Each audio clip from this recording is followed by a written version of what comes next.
Então, pessoal, nesse vídeo eu vou falar a respeito um pouquinho das 8 dimensões da qualidade.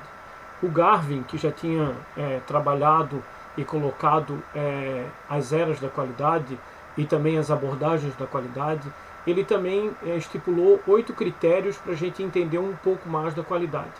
O problema do conceito da qualidade é que ele é muito subjetivo, ou seja, é difícil de a gente colocar num conceito só tudo que a qualidade envolve. Então o Garvin, inteligentemente, ele criou essas 8 dimensões que a gente vai abordar aqui uma por uma, tá?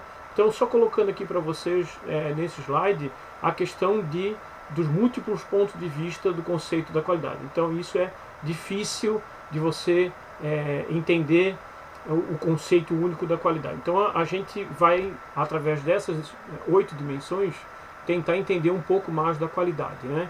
Então essas outras dimensões, elas têm uma forma de avaliação pelo lado do cliente ou consumidor, né? Ou seja, como é que o cliente ou consumidor determina a qualidade. Então, a primeira das 8 dimensões colocadas pelo Garvin é o desempenho. O desempenho, então, tem a ver com as características operacionais básicas do produto, ou seja, é um aspecto operacional básico. Eu coloquei aqui o exemplo que fica fácil da gente entender, que é a questão do consumo de combustível por quilômetro rodado, né? Uma coisa interessante é que a gente tem que comparar produtos ou serviços da mesma categoria. Então, se eu vou comparar o consumo de combustível por quilômetro rodado, por exemplo, tem que ser de um carro 1.0 de uma fábrica com um carro 1.0 da outra fábrica, né? Então vamos dizer que a fábrica A apresente um produto em que o consumo do combustível seja 20 km por litro e a fábrica B 17 km por litro. Então o cliente, na visão do cliente, o produto da montadora A tem mais qualidade porque o desempenho dele é melhor naquilo que o consumidor busca. Por exemplo, se compra um carro 1.0 em função da economia de combustível. Então é um exemplo prático de como o desempenho daquele produto afeta, na visão do consumidor, a sua qualidade, tá? Então é um critério de escolha do consumidor. A segunda dimensão que a gente vai ver, que foi colocado pelo Garvin, colocado como característica, ou seja, atributo do produto. Nesse caso a gente está indo um pouquinho mais longe, que quer dizer o seguinte: o que esse produto consegue me dar de extra em relação ao mesmo concorrente, né? Então, se eu tenho características ou atributos desse produto, o que o produto da fábrica A me dá em relação da fábrica B, né? Então eu coloquei aqui um exemplo. Por exemplo, a gente pode pegar um celular smartphone da fábrica A, um da fábrica B. O da fábrica A, ele consegue expandir até 128 GB a memória. Vamos dizer que o da fábrica B só consegue até 64. Então ele tem aqui um atributo extra que o diferencia do produto B. E isso, na visão do consumidor, se torna um critério de escolha do produto A. Por quê? Porque ele tem mais qualidade, porque ele permite um melhor desempenho, tá? Então, por exemplo, eu coloquei um outro exemplo aqui. Você tem a companhia aérea A, a companhia aérea B. A companhia aérea A não oferece, por exemplo, tela de LCD individual em cada banco na hora por exemplo, de um assento econômico, uma classe econômica. Já a companhia aérea B, ela fornece esse serviço adicional. Então, é natural que o cliente, olhando as duas opções, ele escolha da companhia aérea B. Por quê? Porque ele vai suplementar a expectativa do consumidor nessa questão da característica, tá? Uma terceira das 8 dimensões aqui é a confiabilidade. Então a gente já passou por duas, agora estamos na confiabilidade. A confiabilidade é a probabilidade de o produto não ficar fora de operação, ou seja, de o produto funcionar perfeitamente ao longo da sua vida útil, né? Então aí o consumidor está olhando: será que vão acontecer falhas com o meu produto, né? Então eu coloquei aqui 2 exemplos. Um deles, por exemplo, é quão frequente o provedor de internet não permite a conexão. Então vou pegar de novo. Você tem aqui um provedor A e um provedor B. O provedor A, ele fica, a cada 2 semanas, ele fica 4 horas fora de operação. O provedor B, a cada 2 semanas, fica 1 hora fora de operação. Então, qual que é mais confiável para o consumidor? É o provedor B. Por quê? Porque na experiência do provedor, do cliente, o provedor B ele é mais confiável. Ou seja, eu preciso do produto ou do serviço funcionando e o provedor B me garante, né, que passado 2 semanas, apenas 1 hora ele ficou fora de operação. É claro que o ideal era não ficar nem 1 hora fora de operação, né? A gente não vai adquirir um produto ou um serviço esperando que ele falhe. Mas é natural que um produto ou serviço falhe em algum determinado momento, né? Principalmente se o produto ele for de alta rotatividade no uso, né? Quanto mais eu usar, mais ele vai se desgastando e mais ele vai ter, né, probabilidade de ter uma falha. Então, quanto mais tempo ele levar para apresentar qualquer tipo de falha, aumenta a confiabilidade. E o consumidor, o nosso cliente, ele vai, claro, escolher aquele de maior confiabilidade. Outra coisa que a gente tem, a quarta característica, a quarta dimensão importante de se olhar é quanto, né, que o produto se aproxima da sua especificação, né, que está escrita no manual do produto ou da experiência anterior no caso de um serviço. Então, por exemplo, vou pegar aqui a questão da velocidade de uma transmissão de dados de banda larga, um Wi-Fi, né? Qual que é a minha expectativa de conformidade? Então, o provedor B me diz que vai me entregar 70 megas. Ele me entrega 70 megas? Claro que aqui tem uma questão legal, tá, gente? E a questão legal permite que o provedor hoje no Brasil entregue a metade, né? Mas existe uma especificação de quanto que ele entrega do produto, né? Então é importante a gente ver, por exemplo, então a consistência ela é diferente da confiabilidade, porque aqui você tem uma hora de falha a cada 2 semanas, mas a consistência da velocidade, né? O produto na dimensão anterior, eu estava olhando uma questão de confiabilidade, quanto ele apresenta de falha, e agora de conformidade, quanto que ele desempenha, aquele produto desempenha. A mesma outra coisa é na duração da bateria de um telefone celular. Na especificação do produto diz assim, essa bateria, se usada da forma correta, ela vai ficar 6 horas, ela me dispõe 6 horas de atividade do meu telefone celular. Então, se isso não acontecer, o cliente vai ver que esse produto não está conforme ele foi oferecido, não está conforme lá no manual, e acaba acontecendo o quê? Um problema de consistência. E aí o consumidor tem uma experiência negativa, ele troca o produto. E a gente viu que a qualidade ela é exatamente para fidelizar o cliente e não para que ele tenha uma péssima experiência. Lembrem-se lá do airbag assassino da Takata, ou seja, eu compro um carro de alto valor, né, que diz que o airbag vai funcionar em conformidade do que ele foi projetado e na verdade não acontece. Quando isso não acontece, então é natural que o consumidor ele busque um outro produto, tá? A conformidade também ela é vista numa questão da comparação do produto real com a experiência anterior, né? A gente já viu aqui, por exemplo, lá na sala de aula, aquela questão dos sanduíches. Eu tenho uma conformidade que eu vejo numa foto, e mais o que acontece no produto na vida real é outra, né? Então não é o apresentado na foto. Então ele não é em conformidade com o que me foi vendido, e aí a consistência dele é baixa. Eu coloquei aqui então a consistência de um sabor de um alimento congelado. A gente tem a propaganda aí da Seara ultimamente, da Fátima, né, do programa da Fátima, e ela diz que o sabor daqueles produtos congelados ele é melhor porque ele aquece por inteiro. O consumidor tem que ver isso na prática. Se ele vai lá, compra uma lasanha, funciona uma vez. Se ele vai lá, compra a lasanha a segunda vez, não funciona, então não tem conformidade com aquilo que foi oferecido e não existe consistência naquele produto. Qual é a tendência do consumidor? É entender isso como baixa qualidade e trocar pelo concorrente. Ou seja, nesse caso aí, a fabricante, que no caso a propaganda é a Seara, ela vai ter perdas porque o cliente não vê o produto dela como qualidade. Ok? Então a gente tem mais uma dimensão proposta pelo Garvin, que é a durabilidade. Ou seja, é a vida útil que aquele produto, basicamente produto, ele foi projetado, né, para que ele tenha essa vida útil. Então qual é o tempo de vida? Qual é a resistência, né? Ou aqui também qual é a frequência que eu preciso de manutenção. Então eu vou ter que olhar aqui aspectos técnicos e econômicos. A durabilidade é uma dimensão muito ligada na engenharia de produto, ou seja, eu vou construir um produto, né, e vou oferecer esse produto no mercado com uma determinada vida útil. Então você tem lá, a geladeira tem uma vida útil de 10 anos. Né? Depende. Né? Se você tiver uma geladeira que diz que a vida útil ela é 10 e ela falha no quinto ano, ou precisa de manutenção, o cliente pode ver aquilo como uma falta de qualidade. Né? As pastilhas, eu coloquei aqui como exemplo a pastilha de freio ou amortecedor de um carro. É para 50 mil quilômetros.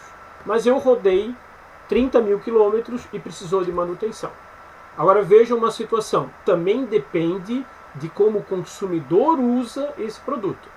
Só que o consumidor ele não está interessado do jeito que ele usa. Ele não se preocupa com isso. Né? Se vocês pegarem carros como a BMW ou a Mercedes, a manutenção dela não se dá por quilometragem. A manutenção de carros como a BMW e a Mercedes, elas se dão pelo tipo de uso a que o consumidor faz. Então, por exemplo, a pastilha de freio é para 50 mil quilômetros, vamos dizer assim. Mas eu só ando em alta velocidade, eu freio bruscamente, diversas vezes. É natural, né, que a pastilha de freio tenha um desgaste maior do que projetado. O consumidor não quer saber disso. Né? Então é muito importante para a engenharia do produto produzir, né, de forma a que eu atenda as expectativas de um produto, né, do consumidor. Então aí é uma questão do cliente ver se aquilo que ele está pagando realmente dura. Né? Você também não pode querer comparar uma coisa, por exemplo, muito bem projetada, muito bem trabalhada, com ótima matéria-prima, com produtos das lojas, por exemplo, de R$ 1,99. Não sei se existe mais R$ 1,99, mas existiam aquelas lojas em que você compra o mesmo produto com um valor muito abaixo. Né? Normalmente o que acontece? Ele tem menor durabilidade. Só que você está pagando preço por aquele produto que você está comprando de R$ 1,99. Então você não pode querer comparar então esse produto com aquele que você está pagando R$ 100. Né? Eu tenho que comparar produtos na mesma categoria. O consumidor ele não entende isso muito bem. Então esse critério, essa dimensão da durabilidade, precisa muito bem ser trabalhada, né, pelos fabricantes de produtos, pelos prestadores de serviço, para que isso aconteça de uma forma que atenda às expectativas, né, do cliente. Então, outra coisa, né, que é ligada à durabilidade é a questão da manutenção. Todo produto, principalmente produtos, né, eles têm algum tipo de manutenção. É difícil o produto que tem peças, né, vamos dizer assim, móveis, que ele não tem manutenção, que não se desgastam. Aí a visão do cliente é se eu sou bem atendido na questão da manutenção. Então vocês têm ali o provedor A de internet e o provedor B de internet. Os dois usam internet via rádio. Né? O provedor A falhou a internet via rádio, você pede a manutenção, ele vem em 3 dias. O provedor B vem no mesmo dia. Então, o que o cliente do provedor B vai sentir? Que existe qualidade na prestação de serviço e na manutenção. Já o cara do provedor A, puxa, 3 dias sem internet é impensável hoje, 3 dias sem internet. Então a gente tem que ver essas questões, vocês têm que olhar do lado da organização e também como consumidores. Mas vocês, o dia que vocês forem trabalhar numa organização, forem ser gestores, isso é a coisa chamada serviço ao cliente. E é uma coisa extremamente importante, porque todos vocês já ligaram, talvez com 0800 de um telefone celular, buscando alguma forma de manutenção. O meu plano veio com o valor errado, eu tinha 20 gigas de dados, mas acabou em 15, e eu quero um atendimento. E se não acontecer esse atendimento, o que acontece? Você fica com a questão de que o teu fornecedor não tem qualidade. Né? Então essas dimensões, elas apontam para uma qualidade daquilo que você está consumindo. Se você não atender essas 8 dimensões, qual é a tendência do cliente? Cair fora e ir comprar de um outro concorrente. A gente perdendo faturamento, a gente vai ter problema lá na frente. Tá? Então uma outra dimensão que é bastante importante nos dias de hoje é a questão da estética e da imagem. Vejam, às vezes o pessoal da engenharia, que faz alguns determinados produtos, eles não estão muito interessados com isso. Por quê? Porque às vezes esse produto que é fabricado por uma indústria, às vezes, ele não está à vista do cliente. Por exemplo, um amortecedor. O amortecedor ele é feito ali para dar dirigibilidade no automóvel, mas ele não tem que ter a melhor estética ou a melhor imagem. Por quê? Porque ele não é um produto visível aos olhos, né, do consumidor. Ele faz parte, ele tem que ter qualidade, mas ele não é ligado à estética. Então, muitas vezes a engenharia, a parte de engenharia deixa isso de lado. Mas é muito importante as características que você tem da aparência e aquela chamada primeira impressão, que pode ser positiva ou pode ser negativa. Então, hoje em dia você pode olhar um automóvel extremamente futurista, nossa, dizer assim, meu Deus, que estética maravilhosa, ah, foi o pessoal da Ferrari, o mesmo pessoal que faz a Ferrari fez a estética desse automóvel, né? Outro cliente, ele pode ter uma impressão negativa, né? Vocês, se tiverem tempo, procurem na internet um veículo chamado Lada, que veio para o Brasil, que ele era russo há muitos anos atrás. Vejam a estética desse Lada e comparem, por exemplo, com um carro que está chegando no mercado hoje, aquele Tiggo 8, acho que é da Chery, que tem uma estética maravilhosa, futurística, né? Ou Virtus da Volkswagen. Vocês vão ver que então a estética também é um critério de qualidade para o consumidor. Se eu vou comprar e eu preciso analisar aquilo que eu vou comprar, a estética também conta, né? Em alguns casos, importante, em alguns outros não, né? Mas assim, eu coloquei aqui no exemplo uma questão da fragrância de um perfume. Então você vê aqueles folhetinhos de venda da Natura ou do Boticário, em algum momento, em algum daqueles folhetinhos tem um lugar para você cheirar. Você levanta um plástico e ali tem uma experiência sobre a fragrância daquele perfume.